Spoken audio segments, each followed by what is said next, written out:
Hey everybody, it's Chugga Conroy. Welcome back to more Kirby. Yeah, this game really looks like Kirby's Epic Yarn. Hey everybody, it's Chugga Conroy. Welcome back to more Pokémon Colosseum. In the last episode, we picked out our Johto starter Pokemon. We got Quilava here added to the team. We also got the move Smokescreen back from it because these Pokemon Black Auras only have Shadow Rush when we first obtained them. How sad is that? Anyway though, in this episode, we are finally going to be heading out from Fenac City and heading off to Pyrite, the construction lot. Yes, okay. I made that joke last time, so I won't make it again. The construction site for an immense tower, which will have a Colosseum on the top floor. Ooh, another Pokemon Stadium that we may challenge, even though we haven't challenged one yet. We keep getting told, oh, the challenge is already underway. You just missed it. Yeah. Okay, well, that's only happened once, but still. Let's see what we got here. Whoa, hold it there. This is a construction site. It's not a safe place to be. This is no place for tourists to visit. Go on, scram. That tower off in the distance looked pretty damn impressive, but of course we can't go inside quite yet. Yup. It's been a mighty long time. I can't recall when it was I was last at home, but we're just about done here. All of us cleaning up the site and we're done. Alright, this seems like it'll be done pretty soon. And what do you got? Ah, I've been working hard, I have. Let me tell you, making this huge towers make one massive job. It's hard to imagine even for me. Y'all come back when we're done here. There'll be a Colosseum on the top floor, amazing stuff. It is law in my Let's Plays. All people who are wearing hats have to have really incredibly stupid voices. How lucky I am that this is like the one Pokemon game where you're not actually wearing a hat. Or else you'd have to put up with that crap for the whole LP. Well. Anyway, Pyrite Town looks about like how it was described, a rough and dirty town full of thugs and scoundrels. It's said to be home to sinister Pokemon. Sounds like a great place to find more Pokemon Black Auras to take them back from the bad guys. So let's go. Prepare for hilarious music.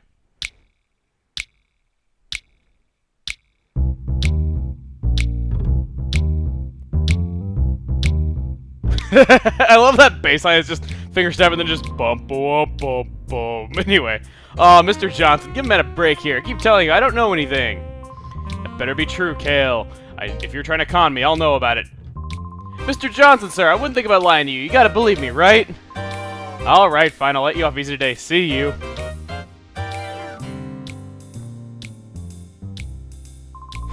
What a nitwit. Of course I haven't got a thing to tell you.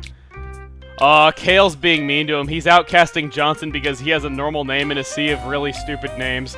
What are you gonna say? What do you look at? I haven't seen your face around these parts. What are you, tourists? Don't want to get hurt? Get lost and quick for the good of your health. Well, that's a great sign for this town. First person we talk to while we're here says that to us. So, this is a bit of a mining town. You know, it's a bit slummy. Right here that we have a fortune-telling house is something that's actually kind of new to Colosseum. I like this guy's line here. People call Fatine the mother of Pyrite. Her ability to fortune tell is highly regarded. Why, just a while ago, she even determined where my wife is living since she left me. I like that. This fortune teller will be important for later, but for the time being, she's kind of busy, and we don't really need to talk to her. I just kind of wanted to show that she was there. But what is an important place of interest to go is here. Boing! I love that. Ow, I'm sorry, Chief, but there's trouble afoot. You see, Chief, there's been thugs that have witnessed using strange Pokemon. Huh? Chief? You're not the chief. I beg your pardon. Well, I am wearing blue, and I got kind of like a overcoat thing going, but hey. And he says the stories and he's heard about it over and over. So, we have some news about some sinister Pokemon that are appearing around here. Not just from, well, the police kind of already told us what the map screen was. And if you look actually back here on this poster, it's Gonzap, Team Snagum's boss. Looks kind of familiar, doesn't he? I don't know. Let's check out the cells. What do we got over here? Hey, I recognize you guys! Oh, what? Not you two again? Listen, you gotta promise. Don't tell me or B we're hiding out here, okay? After we blew our last chance, we couldn't go back, so we turned ourselves in for stealing that truck, and we're here. So they stole that flying car. I like these guys a lot. They're kind of like nice comic relief villains, you know. Pokemon's always got to have some of those, and they kind of do the job quite nicely. I like that. They kind of just turn themselves in just to get away from me or B. Anyway, though... I forget what's actually in this building right here. I don't mean to, like, go into, like, every individual building, even if there's nothing for us, though, but I remember there being something funny here. You trying to sell me something? Well, sorry, I don't need anything. Please leave. What do we got?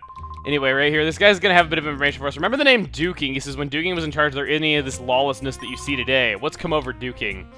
So, that's gonna be good to remember. What is actually important, though, now that we've actually learned about that, is we want to head over to this sea house. I have no idea why it's got a sea painted on it, though, but let's see. The name's Duking. I run the Colosseum here. You want to enter a battle, go to the Colosseum's receptionist. Now, if you excuse me, I'm busy. It sounds like a good idea. What are you saying? I'm a lookout. No one's supposed to get by me. There's nothing special behind the bookshelf. Dexter's laboratory away? Okay. Back here. Check this out.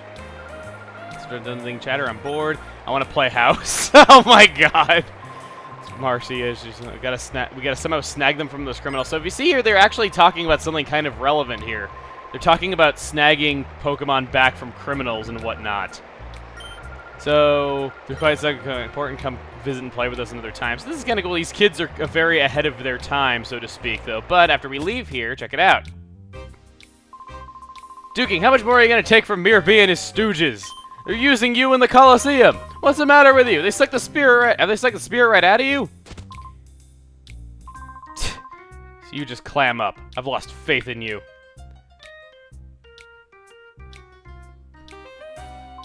Man over there went out to Sylvia. He's Duking's friend. He's really angry. His face looked all scary. So something's going on. We found out that this town is really in a state of turmoil, just simply because Duking isn't doing anything to enforce anything around here. And we found out that Duking is kind of unopposing Mirror B and his stooges, so to speak.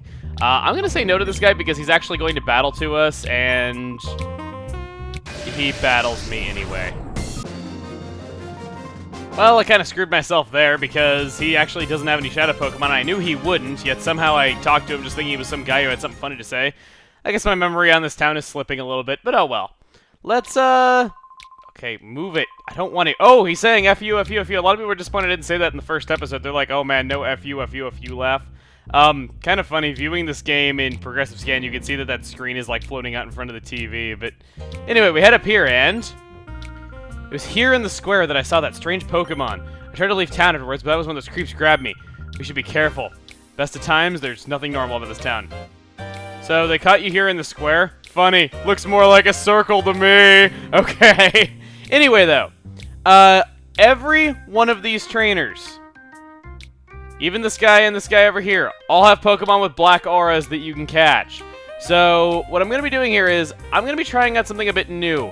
I'm going to be commentating at normal speed over the one that I intend on catching. Which one will it be? Well, sorry about the cut there. I actually wanted to go and save before attempting to do this, though, because this Pokemon has dual abilities, and I want to make sure that I get the correct one. So, this guy actually is the guy who holds the Pokemon that I'd like to catch. So while we're battling this guy before the Pokemon I'm trying to catch is sent out, I've heard a lot of people over the years just saying that they think that these battles are a bit too slow. And it took me a while, but I think I actually understand why that is. It's because in the normal games, you just see an attacking animation. In this game, you see an attacking animation, then you see a getting hit animation on the other side. That does kind of add up, though, so I kind of understand where that's coming from. But anyway, there we go. Pokemon with a black aura. I want to catch a Quagsire for my team. This will be the 4th member of my team, of course, for those of you that can do math. And I gotta say this, Quagsire, the evolution of the best Pokemon ever. How could I not pick it up? I mean, come on. Wooper is the best Pokemon ever. How can you smile that much when you have no arms? Wooper, as I've said before, truly is the king of kings. I mean, just the fact that he can live such a happy life even though he has no arms is just great. Anyway though, Quagsire, getting into it. It is a very defensive Pokemon. It has one weakness, grass, because it's water and ground, which is a very nice type indeed. A lot of people are a fan of this type, and so am I. Only thing about Quagsire, though, even though it's very defensive, it's great for offense in this game as well because it will get the move Surf just like Croconaw did. So if you didn't pick Croconaw back in Fenac City, this is actually kind of a good Pokemon for you. Aside from that, though, I just would recommend that if you're going to pick one of these up, you make sure it has Water Absorb and not Damp. Damp will only prevent the opponent from using Self-Destruct or Explosion. Water Absorb will make it so that it is healed from being hit by water attacks. It's pretty dang clear which one is going to see more use in general battles. So, what I'm going to do here is I'm just going to see if I can weaken it a bit. What's kind of lame, actually... Oh, it's just doing Amnesia? Okay. Amnesia's actually also a pretty good move. I mean, it raises your special defense sharply, so you'll do that. For those who actually don't understand the special attack and special defense thing, I guess I could kind of go over that now really quick as well, because every LP I do with Pokemon, I get a few cons people that understand it. Stats are simple. HP is how many hits you can take before you go down. Attack and defense are basically how much damage your physical attacks will do and how much damage you'll take from physical attack. Special attack and special defense are the same. Special attack is how much damage you do with special attack. Special defense is how much damage you take. And speed just determines who goes first. It's not really complicated. And crap. Quilava goes down. That's the first case of a Pokemon on my team fanning, unless I'm mistaken, actually. And, okay, good. Espeon survived it. Like I said, I'm probably not going to use Umbreon for much longer on my team, but I think I will send it out just to kind of take hits kind of easily. In all honesty, I probably should have switched out to Umbreon sooner, but either way, I'm going to go ahead and let's use a Great Ball here. I remember Quagsire being a little hard to catch. Actually, about that, I should mention something. There's actually a bit of a glitch that you can do when catching Pokemon here. I meant to bring this up sooner, but I didn't. I won't be abusing this glitch, though. The glitch is that, basically, you use a Pokeball on the first turn. Oh, wow, that was quick. You use a Pokeball on the first move of your first Pokemon, and then on your other Pokemon's turn, you switch its place in your inventory to another slot, and that will cause the Pokeball to be used without being used up. This is very exploitable. A lot of people like to do this. I won't be abusing it, but I thought I should mention that if you don't want to keep buying Pokeballs, you can do this. Anyway. So, now what I said I was going to do is, I want to actually try something new. I see a lot of people speeding up battles and still commentating through them, and because every one of these people has a Shadow Pokemon that I'd want to show, I want to actually try doing that. It'll also be a good time to get Quagsire some screen time. I want to train up my Quagsire and train up my Quilava, you know, get their moves unlocked and do all that good stuff. So, how about we do that in the next episode? Alright, let's switch my Quagsire to the front. Let's get ourselves prepared for the battles ahead because we got lots of them. Actually, wait. Really quick, let's see if we can end this on a high note. Did I get the right ability for my Quagsire? Let's see. Yeah! Within one try, I got Water Absorb. Alright, that's a great way to end this. So, anyway, though, I do kind of apologize that this wasn't the most progress-filled episode of Pokemon Colosseum out of 3 so far. This game is very battle-heavy, and I also wanted to talk to a lot of key people when getting into this town, so next episode I'll have a lot more progress, I promise. But before we end this off, this is the Pirate Colosseum over here. There's an area where you can heal your Pokemon really quick, and trust me, you're going to want to be coming here a lot really quick. We'll get into what's actually in the Colosseum a bit later, because I want to take care of the Battle Square first. I just want to show that you can go here and heal your Pokemon before ending this off. So, anyway, I guess that's about it. See you guys then. Even though I didn't say when I'd see you. Train wreck outro! And I said intro instead of outro. That's when you know it's a real train wreck. See you guys later.